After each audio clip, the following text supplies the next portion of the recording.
Hello everyone, it's Cheryl Millett here live at 5 Mondays, all things healthy. And just to keep going on, I just actually show you a quick bottle. The smell of things sometimes are just, in itself, it has its own vibration as we're all energy. So if you're smelling things and we think of the various senses, taste or smell or anything like that, it's all tied into the various vibration. Have you ever heard me talk about crystals? Crystals locking in different things. That's why certain crystals, as in the rock crystals, will mean different things. So welcome, and today we're going to talk about, yes, tests. We're going to talk about hate. We're going to talk about Costco and a few other things as well that's come into my awareness. That's how best to say it. And yeah, we'll just see what else flows from there, because some people will ask me, what did I speak about? And I have to be quite honest. Sometimes things pop into my head and I just speak to them. They weren't, nothing's really scripted here other than I write some notes. I just still my mind, and or something comes up and I'm reading, okay, that's what I'll talk about. And sometimes it's, well, talk about it yet, but today I'm going to talk about it because it's very fresh. So welcome everyone, and for those who are doing lives, I don't know if you noticed Facebook, but there's definitely an extra step. Now maybe I can do it permanently somewhere else, but where you have to take it away from only me to public. Now it's great that you can do only me, because what if you do want to do like a pre-recorded, you don't really like it, and you can just cancel it without it going on your newsfeed. So that's pretty good. So what's the new? I was speaking to a very, very good friend this morning. Not that I, very good at lots of kind of interesting people that I meet, but friends, somebody I've known for a long time ago, and we were able to talk on many of these fronts that I'm talking about, and then some. The thing that we talked about this morning was language. So she's working in, not working in, but a part of, I think it's 3 people, and they come in understanding, I'm going to mention the Holy Book or the Bible, and one's Jehovah Witness, another one is the spiritual, and then another one is, I don't know if it's Catholic or Christian, something like that. And my friend mentioned something this morning. So this is the something different, something new that you may or may not be aware of. And this is for other books, which I'll go into. But let's focus on just one word. So she mentioned a couple that I could remember. I know she talked about one other one, but I couldn't think of the word, or couldn't come back to me. So here you go. You have the Bible, Holy Book, as some will call it. And this book is, yeah, lots of pages. Now I have one that's very old, unfortunately, and it's a teacher's book. And so it has a list of like crystals or rocks or minerals in the back. It has a list of the geography, and very interesting. And I didn't look at this book as in open it up to compare what she said, but she's a very old, whatever her Bible is, it's older. And you look at the same thing. So they went through Revelations, the book of Daniel, and they're going through Psalms right now. But she brought up the language is different from one Bible to the next. Now we've heard of, perhaps you have or haven't, the Quran. There's the Old Testament, the New Testament. There's the King James version, with thous or without thous. And there's all the other, and I've heard at one point, I heard that there were 900 versions. Now, most people will say to read the King James version. They'll speak to that one. But here was a couple of different words. In one Bible, it had majestic. In another Bible, it had mighty. And yes, there's the context of the whole paragraph, but at the end of the day, majestic and mighty, 2 different words, would completely change how you feel about whatever that sentence or verse or whatever it is. And the other one was earth and land. So in one version it was earth, and in the next one it was land. Now you think about how that changes up everything when you're reading something. Land, we think land, well, what land? Land mass, land, but earth has much more of a, how can I say it, an entirety to it, our planet feel to it, the whole thing, that kind of thing. I can't remember the other one. It was said and something else, but this also is in other books. So when my friend and I were reading because we just read all kinds of books, Course in Miracles, and there's different versions. And the version that I had a section in it that talked to the different versions. So it actually gave us an idea, certain questions you would have about the groups that people would hold, and talked about the versions and the differences in the versions. Went to great length. And she had her book as well, so this is why I went and spent some time at her cottage, and this was on our task to-do list, is to actually go through that section together and compare the two books, because we knew that they were different and we hadn't read the section about the differences. And just the differences were crazy. And that made the world of difference of how you felt. One book made you feel like that it was very light, very welcoming, very pleasant. It was very pleasant. And whereas the other one, it seemed harsher. Now, just the same verse, it's just harsher. There's more of a serious tone to it, that kind of thing. So we stayed with the feel-good one, if I have to say it that way, and that. But how many other books have the versions? Maybe not too many, actually. Maybe not too many have that, would actually be to that degree, of that, yeah. So I'm thinking, the Bible's probably a key one. The Course in Miracles is almost Bible-like, but it's not. I'm not going to call it that. If you've ever read it or studied it, then you'll know. It's a very long book with different sections, and you have a whole year of exercises that you do. And I will say that in the second time in doing those daily exercises, I know they don't call it that in Course in Miracles, I realized that, yes, what kind of came about was when I circled back and it said something, go, wow, that's true. I started seeing light around objects very easily. And you had to have kind of a gaze, not blinking, as my friends was talking about this morning. And that seems to be, it changes everything. But it's not that I practiced it, but it said it earlier on in the Course in Miracles for the 365 days. It said that this could happen. And it did happen, but I didn't remember that it was supposed to happen. Anyway, there you go. So I wanted to bring up the language, because the language does make a difference. And this brings us into now, language. Very, very interesting how language, we don't use it to the same degree that we used to.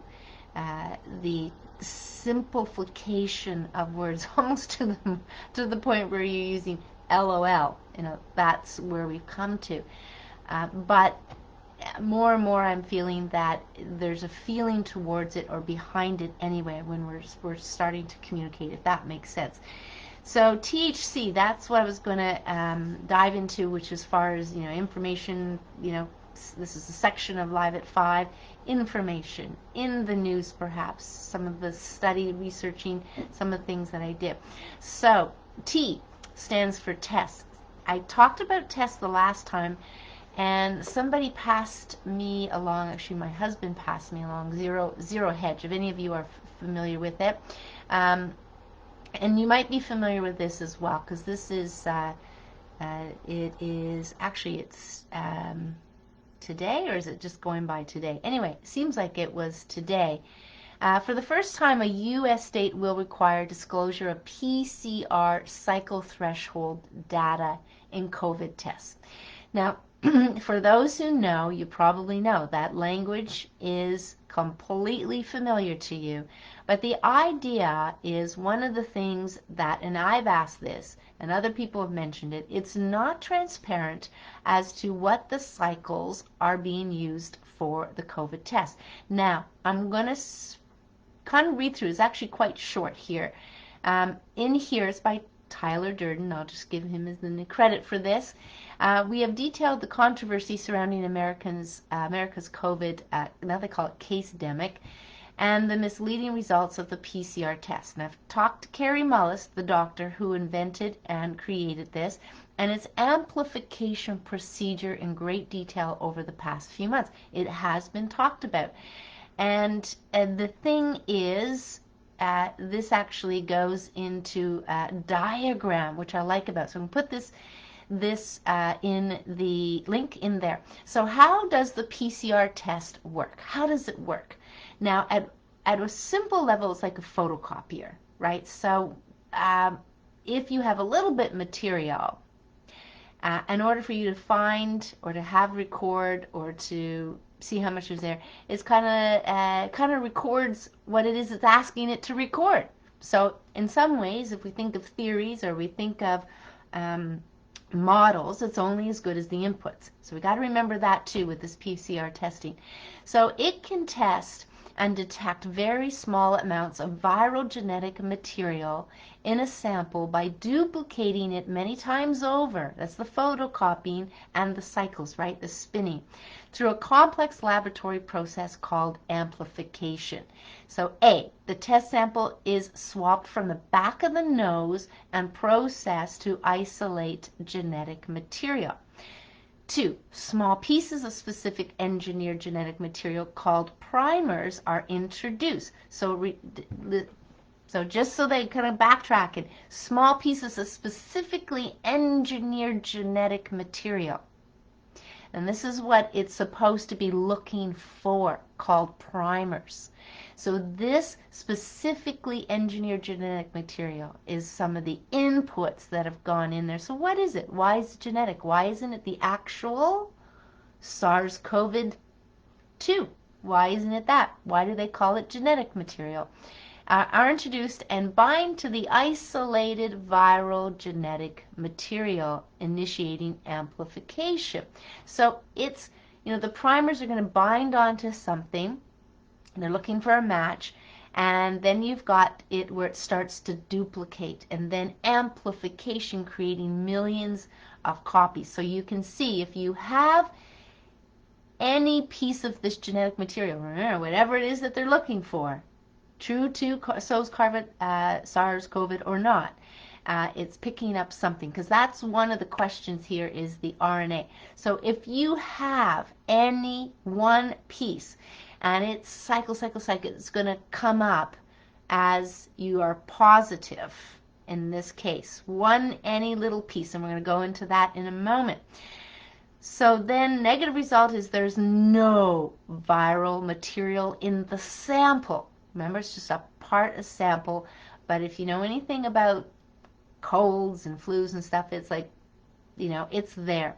So amplification will not occur and no fluorescent markers will be detected, because the third part to the test is fluorescent markers bound to the copies during the PCR are released so that they can be detected when amplification occurs. So let's go into one little part here, which is the little piece of material that you have. And that's where I think is the actual critical point here, because if you have cycle thresholds that are 35 and greater, it could be just dead material. It could be something completely different, nothing that it's going to spread, nothing that you have any symptoms, nothing that, any of that. So as a reminder, cycle thresholds are the level which are widely used. PCR tests can detect a sample of, now they're saying the COVID-19 virus, I'm going to say it is a genetic material. The higher the number of cycles, the lower amount of viral load in the sample. And I know that sounds a little complicated, but let's say if you have a high number of cycles, you just need a little bit of this, whatever it's matching, and it could absolutely mean that you have a very low viral load, like 1 or 2. That's why it kind of amplifies it. And lower in the cycles mean as more prevalent the virus was original sample. So let me give you, let me break that down. So let's say there was only 10 cycles, but there's a positive. That means you would have more of what it is that is binding the primer to what they have in the PCR test or machine. Now, this is some important headlines and experts and scientific studies that we're going to go through, but just one phrase before that or paragraph here. Numerous epidemiological experts have argued that cycle thresholds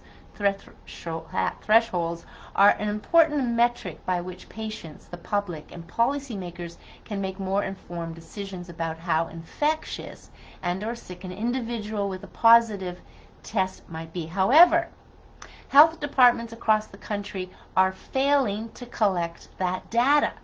So you see, you just go with the result, positive or negative, when there's more data, then what does it hide behind that? And that's where all of a sudden we got into the case-demic, as they call it, and nobody's talking about deaths anymore. So it's like not completely transparent. And that's important, you know, not completely transparent. What are you leaving out? What are you putting in? It's like looking at it from different sides. So here's a few headlines from those experts. Number 1, experts compiled 3 data sets with officials from the state of Massachusetts, New York, and Nevada, and that conclude up to 90% of the people who tested positive did not carry a virus. Because remember, viral material, and then you've got the primer in here picking, who knows, one part of an RNA for something, who knows, right? It could also be part of another building block in your body, to tell you the truth. If I'm logically and common sense thinking about it right now, that RNA could be in many or some other things. Number 2, the Wadworth Center, a New York State laboratory, analyzed the results of its July tests at the request of the New York Times. 794 positive tests with a cycle of 40, with a cycle threshold of 35. Approximately half of these PCR tests would no longer be considered positive, said the New York Times, and about 70% would no longer be considered positive with a CT or cycle of 30. Now I know it's a bunch of information there. Let's not unpack that. Let's just go with this as in no longer considered positive. An appeals court, there's links in here too. So you go into this link, and within each of these headlines are the link to the actual information. And this is something I posted and talked about. Number 3, an appeals court in Portugal has ruled that the PCR process is not a reliable test for SARS-CoV-2, and therefore any enforced quarantine based on those test results is unlawful. Right? That was a scenario where people just gotten tested before they got there. Maybe that got tested there again, and some, 2 positive, 1 negative, and so forth and so on. There's a whole court case and things about that. A new study, number 4, from the Infectious Diseases Society of America found that at 25 cycles of amplification, 70% of the PCR tests positive are not cases. Since the virus cannot be cultured, it's dead. And by 35, 97% of the positives are non-clinical. I don't know exactly what that is, so I'm just going to be truthful on that. What do they mean by non-clinical? It may very well be asymptomatic, not something you'd go to the hospital for, and that's an important factor here. That's an important factor when we think of numbers. How many of the cases are asymptomatic? How many of the cases, besides knowing the cycles, how many of the cases are going into hospital? How many of the cases have been tested for other such factors, flu, cold, perhaps? And how many go into not just hospital, but the ICU with other comorbidities? And these are the things that are not transparent. Lots of questions. Number 5, PCR is not testing for disease. It's testing for a specific RNA pattern. And this is the key pivot. When you crank it up to 25, 70% of the positive results are not really positives in any clinical sense, since it cannot make you or anyone else sick. So that is interesting. So in summary, with regard to our current case-demic, positive tests, as they are counted today, do not indicate a case of anything. They indicate that viral RNA, whichever they chose, was found in a nasal swab. It may be enough to make you sick, but according to the New York Times and their experts, probably won't. And certainly not sufficient replication of the virus to make anyone else sick. But you will be sent home for 10 days anyway, even if you never have a sniffle. And this is the number the media breathlessly reports and is used to fearmonger mask mandates and lockdown nationwide. So it's very interesting. There's a little Twitter thing. I'm going to let you look at that. But I think somebody came up with a number. I'm just going to remember. Is it 98% do not have COVID in Canada? It's kind of the opposite to how many cases there are. But even then, if cases are flawed or unreliable, what are we doing, right? What are we doing? So there's a couple other pieces here. So this is a little bit of the background for the decision made in Florida's Department of Health, and was signed off. So for the first time in history of this pandemic, a state will require that all labs in the state report will report the critical cycle threshold level of every COVID-19 test they perform. So all positive, negative, and intermittent COVID-19 laboratory tests will be reported to FDOH via electronic laboratory reporting or by fax immediately. And this includes all COVID-19 test types, from PCR to other RNA, antigen, and antibody results. How cool is that? So cycle threshold values and their reference ranges, as applicable, must be reported by laboratories to the FDOH via electronic laboratory reporting or fax immediately. I guess you can't really put the case numbers or update the charts without having it come into someplace. So that's awesome. Now it has the full press release below, so you can actually see. It actually looks like it needs a lot of information between date of birth, address, telephone number, race, sex, pregnancy status, social insurance number, and then it needs all the information about the laboratory. I'm sure this is completely not made public. And then submitting providers, name, address, telephone, provider. Maybe that has to do with the testing. But then you've got that. And then, so why is Florida doing this? I thought this was very interesting, to tell you the truth. There appears to be 3 options. Pro-Trump, Florida is attempting to preempt the Biden's team plan to slash the cycles used by labs for COVID case, which means eliminating the false positives and show cases plunge thanks to Biden's mask lockdown vaccine confidence rules. Okay, I see what they're doing there. Yeah, so they'll cut down the cycles and make it look just like China did, right? China, all these cases positive, all of a sudden within a month, boom, gone, everything's negative.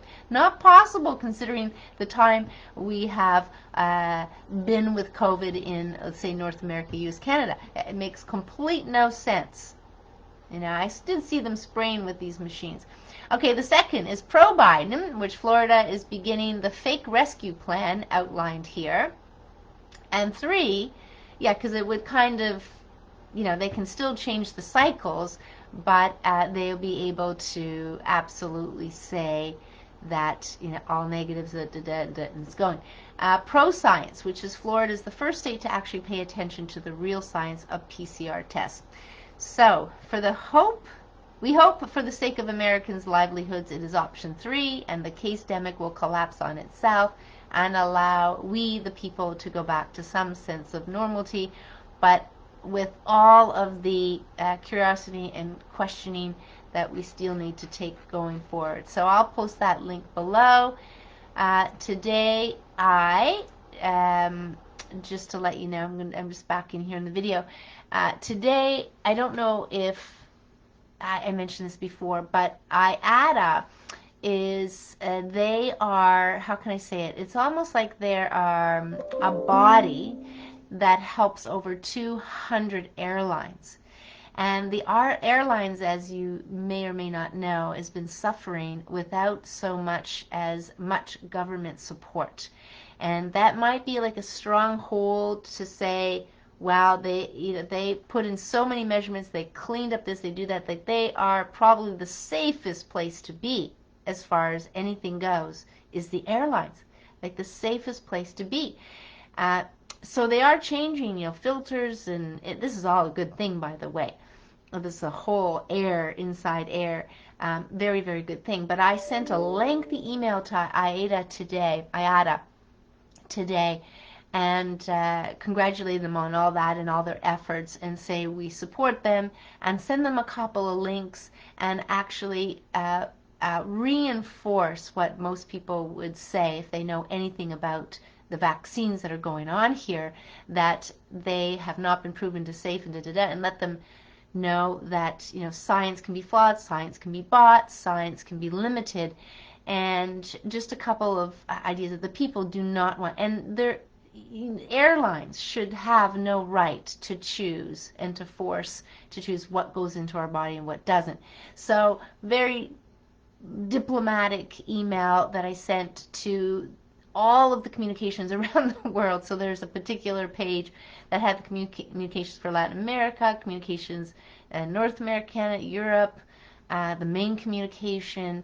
I think that was it. There was only about 4 or 5 emails. So I sent it to the group of them, instead of just one, to the group of them so they can discuss it. But this is to do with communications, press release, information like that. Because Qantas has, now I read, if you read some of these things, the idea is no worries, no worries. I mean, I can't stress that enough. Qantas in their information uses the word may. Now, first of all, they say they're thinking about, so they may, when vaccines become available. Maybe people, they won't come available. Maybe, this whole thing that's kind of happening is really part of the game and plan, and that it's really going to go nowhere at the end of the day, because we have a treatment, number one, and it's gone now. So that is also being communicated by the science out there, that it's gone, it's finished. And the reason why Canada and certain other countries are carrying on what they're doing, because this is leading into, and it's right out of, I'm not mentioning anything, there's no conspiracy theory, coming right out of Prime Minister Trudeau's mouth, the Great Reset, and the softening of New World Order. All of this has been mentioned out of the mouths of leaders.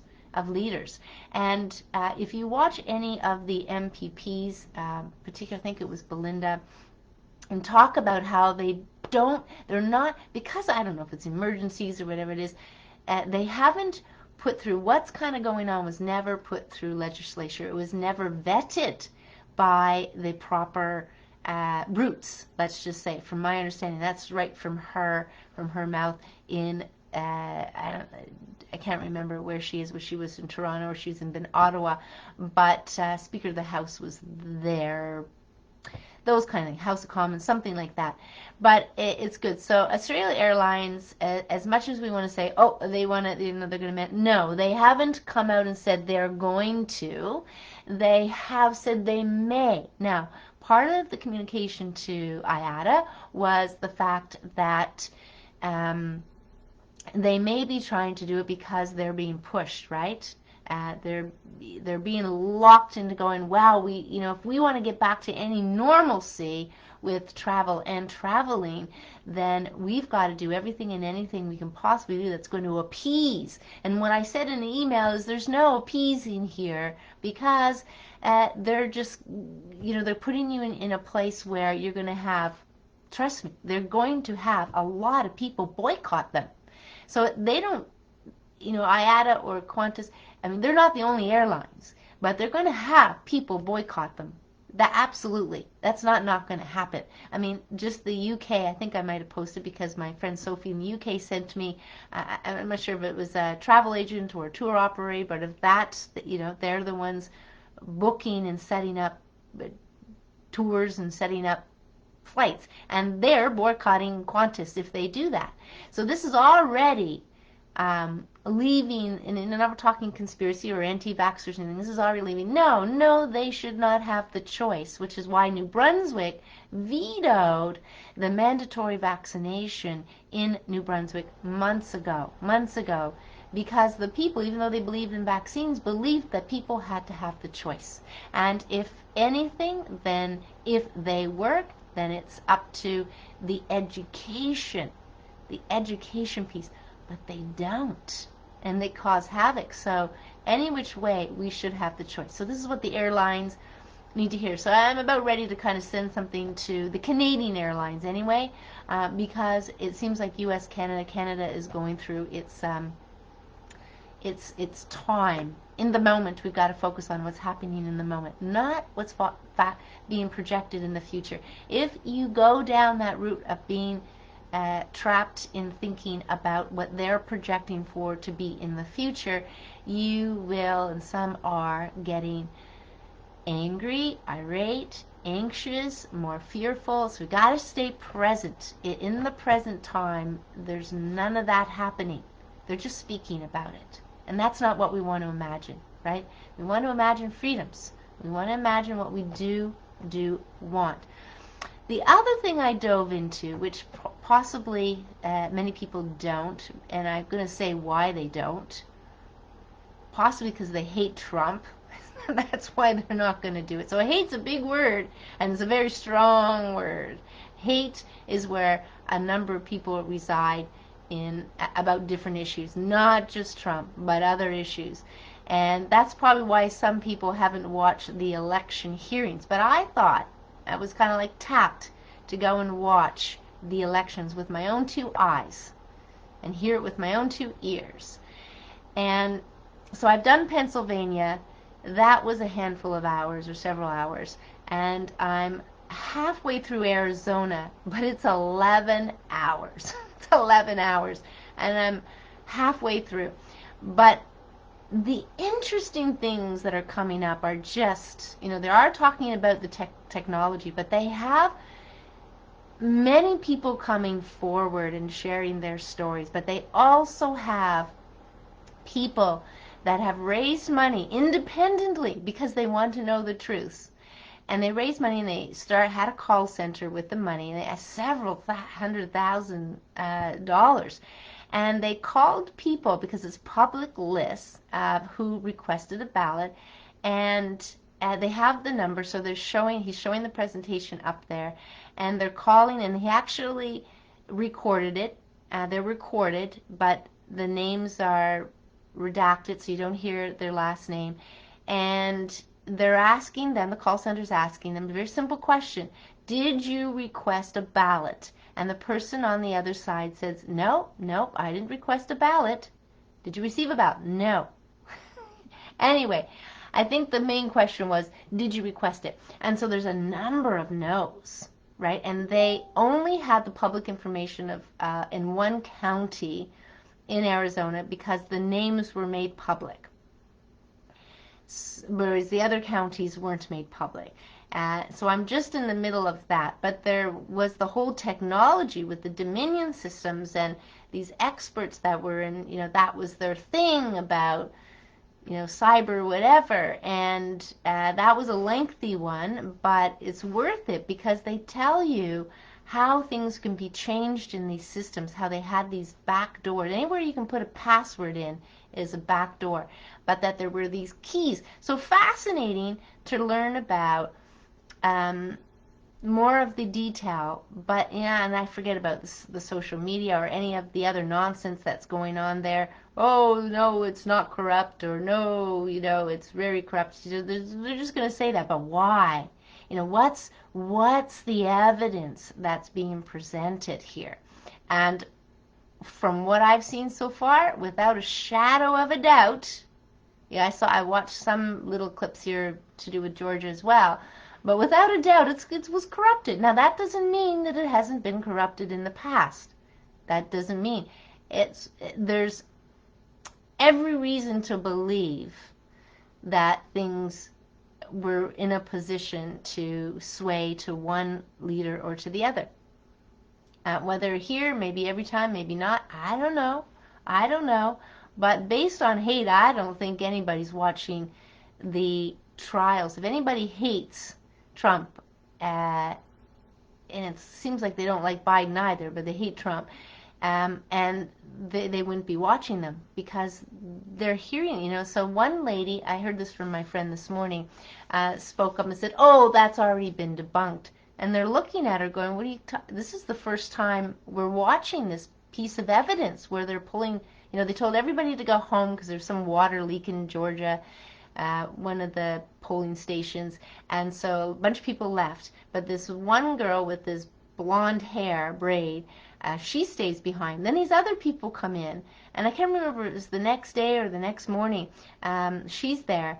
They come in, and they pull these boxes, whatever, underneath for these tables, and they start feeding in all this information, whatever information, which is all pro-Biden votes. So it's clear they have it all on tape, which makes me think that at some level, people must have thought, no matter what, if this is being taped, no matter what, if they can figure it out, that people weren't going to take the time to do it, weren't going to take the time to try to do all this work that they're doing legally, hearings, senators coming together, whatever it is. They really didn't believe anybody would take the time. They must have. Otherwise, they'd cover the camera. They take every precaution that they needed to make sure that this would not be evidence, that there would be no evidence, that these phone calls wouldn't be made. So interesting enough, I don't think they actually thought that this effort would actually, they wouldn't go to this effort. That's the hate part. Costco. So it's interesting. I actually wrote Costco an email today too. My sister was in Costco on the weekend, and they would not let her go in without her mask. Now she has one. I don't have one. She has one, and so she worked because she wanted to get some stuff. But she, explains to me, yeah, they've clamped down on it, and they're doing that. So I sent an email today. My email today was to confirm, to get back from Costco, that in fact, if I try to go to a Costco in Toronto, that would I not be allowed to go in without, if I have an exemption, without a mask. So that was the question, and then I proceeded to say, if it's the case, yes, then I want my money back for my Costco membership. That's what I put out there, and I can't remember all the other details, but I'm saving these messages, because when these messages go through to them, if you're filling in it on their website, then they go poof. Yeah, they just go poof. They're gone. So I've been saving them and copying them and saving them in a document. I have. I did hear back from Premier Ford, which I think I've said. There's nothing new as far as that goes. It's for safety, for safety. Meanwhile, this whole case thing is, unreliable. So what else for us? So that's why I wanted to mention Costco, is that more importantly, without this evidence and being unscientific, that people are being forced, that the workers are being forced to say, you can't come in. You just can't come in if you don't have a mask. And this is where it kind of sits right now. But if we can possibly, now Loblaws, no problem, still going in there without a mask. I got to go to the dollar store this week to get some shipping envelopes, but I'm just going to go in. I mean, what are they going to do? I'm going to go in, keep my distance. That's usually what I kind of do. Stay out of their way. Just get in, get out, and go, and kind of thing. Loblaw seems to be more laid back, but in the dollar store, they usually have one or two security. So it seems like they have 2 or 3 security now, 2 anyway, whereas they only have 1, and they're like looking, like they're just out on the lookout if somebody doesn't have a mask. Maybe there's other people go in there. I have no idea. But I'm looking at them straight in the eye when they ask me, say, well, I'm exempt. I'll be gone before you know it, and then I move away. But it's important here to feel good about doing it. It's important to work with where your comfort level is and be maskless if you can, if that's where your comfort zone is, to do that. To communicate and to write and to allow more and more people to see different pieces of information, but in such the nicest way, because it is very important here that we see that the growth is for good, that we're going through this, all the positive changes for sure. And we have to, if we can, if any of you can, and it's a practice, and it doesn't happen overnight, to imagine what you do want. I'll repeat what I do, just as simple as that. Call it the secret, call it manifesting. But one little caveat there, which is no doubt. So on a daily basis, sometimes it's twice, maybe it's every other day, sometimes is I will just blue skies. I'll imagine blue skies. I'll imagine colorful cars. I mean, and I know it's a little bit silly, but it's practice. And the other one was safe children. So think about all this. I think I started that about 2 years ago, blue skies maybe 3 years ago.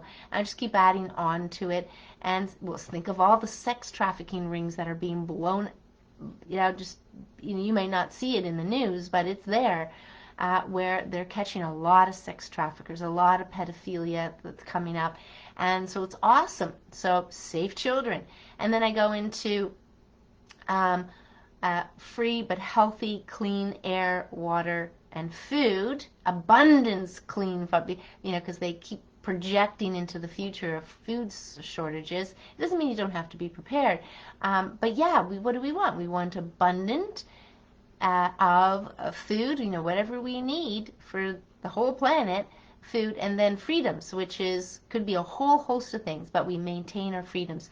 I don't have to be specific, but maintain our freedoms. And so those are the areas that I think about and put out there. No doubt, no doubt. I don't question it. I let it go. It's not in my thinking anymore when I let it go. And when I see the blue skies like we had today, it's validation. When I see the articles, validation. When I'm driving and I see more colorful cars, be it, some people say, well, it's coming back from the days when they used to have lots of colorful cars, 50s, 60s.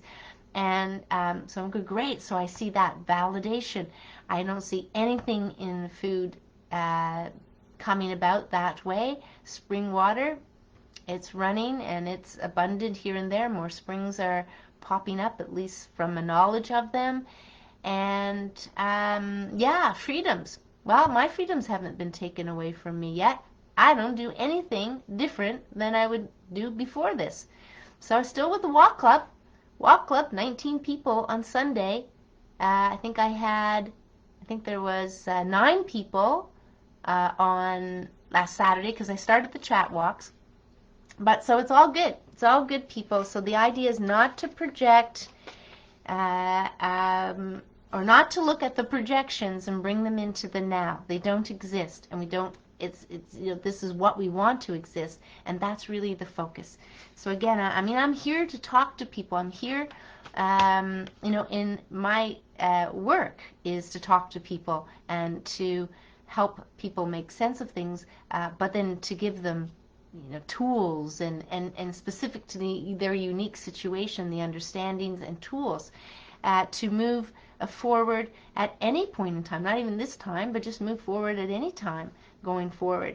So it's all good. So calm, peace, do things you enjoy, the distractions. Find the healthy distractions, whether it's a puzzle, something's going to take your mind off of what's going on, and spend a little time every day imagining what you do want. Practice it. Just practice any little things, whatever. Practice. Do what I do. Do some of the ones I do. Doesn't matter. They're not my own. I'm not going to own anything in that way. Okay, let's go for the jokes things. I don't have the questions. I don't know if there's anybody on here tonight. Nobody has said hello. And that's just the way it goes. Maybe I'll figure that out at some point. I think you guys can see who's on and who's not. I don't know. Maybe it's the desktop that's going. So here I have three humorous things here. Number one, why did the stoplight turn red? Why did the stoplight turn red? You would too if you had to change in the middle of the street. Haha. Number two. If procrastination was an Olympic sport, I'd compete in it. Later. Something like that. So I wonder how many people would feel they could compete in that one. Procrastination. There are good reasons to have procrastination. We need not to feel that there's no good reason for it. There's absolutely good reason for procrastination. There's absolutely good reason why people feel hate, why people feel whatever, shame or any of those, or sad. There's absolutely good reason for it. Third one. What do you get when you cross a fish and an elephant? What do you get when you cross a fish and an elephant? Swimming trunks. Hi, Lynn Marie. Hello, popped on later. Great chat, Cheryl. Yeah. You know, it would be really cool. We could all chat together here, as I'm sure some of you may have questions and or even comments or even your own stories.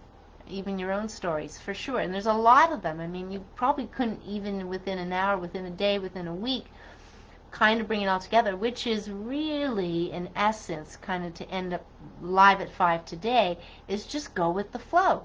Some people are going to meet this people. Some people are going to have these experiences, so they have their stories. Others are going to meet these people. It'd be crazy to think we're going to meet everybody in the world. It's crazy to think we're going to be able to go and travel to every place that exists in the world. It's crazy to think that we're going to be able to research everything, every possible topic in any great lengths. I mean, just ain't going to happen. So it is to come. This is the laying back, the going with the flow, staying grounded, yes, but just being with whatever's coming to you. Whichever's coming to you. This is a uniqueness. And that, I mean, if I'm doing counseling, that is kind of the communication I'm getting, you know, the uniqueness from people. And that uniqueness is a sharing of what's kind of going on in the person's thinking, the emotions, the feelings, the thinking. And that's really helpful. So for all of us, no matter what experience, stories, interactions, whatever we have, that is giving us some better understanding about what we're thinking about too, as well, right? What you think about, you bring about. And you know, if you're looking at the pothole, a very simple example is you're looking at a pothole, and I don't know how many, the majority of the time, you go over it. You know, you're looking at it because you're focusing on the pothole, but yet you're not, I don't want to hit the pothole, but you're focusing on the pothole. So you're going to go over the pothole. And that's why we don't want to focus on the projections that are coming out, the projections that Qantas airline may, So that's why. So just kind of bring that back to that. We don't want to focus on, because what we focus on we get more of, and we don't want those silly, crazy, whatever projections, right? We want to focus on what we actually do want. Practice it with whatever little things you want, and that's your homework forever and ever and ever, till death do us part this earth, and we'll go from there. So, hello, awesome, love it. I like to spiral up. I like to go when I'm prepared to be kind and have fun. Yeah, I think what you're talking about, Lynn, is similar. Is don't go shopping if you're hungry, right? So don't go shopping when you're hungry. If you can, be prepared to be in a good space when you're going out and about and meeting people. But let me say this about that. You may do that and do that every time. That's the whole let's remain positive kind of thing. But what if there are things within you that can trip you up? Not only trips you up here and there. Welcome the tripping up. That's what I'm going to say. Welcome the tripping up. It doesn't mean you have to respond with a tripping up as far as acting, react, but be aware of the tripping up. Be aware of what kind of presses your buttons. One of the key examples to that is when you're driving a car.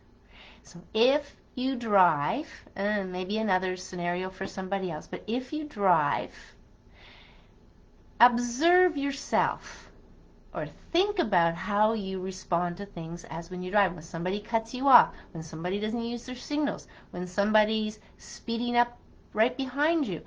And be aware of how you react, kind of thing. Because that's kind of a, how can I say it, not too personal example, but everything in our life is happening for us.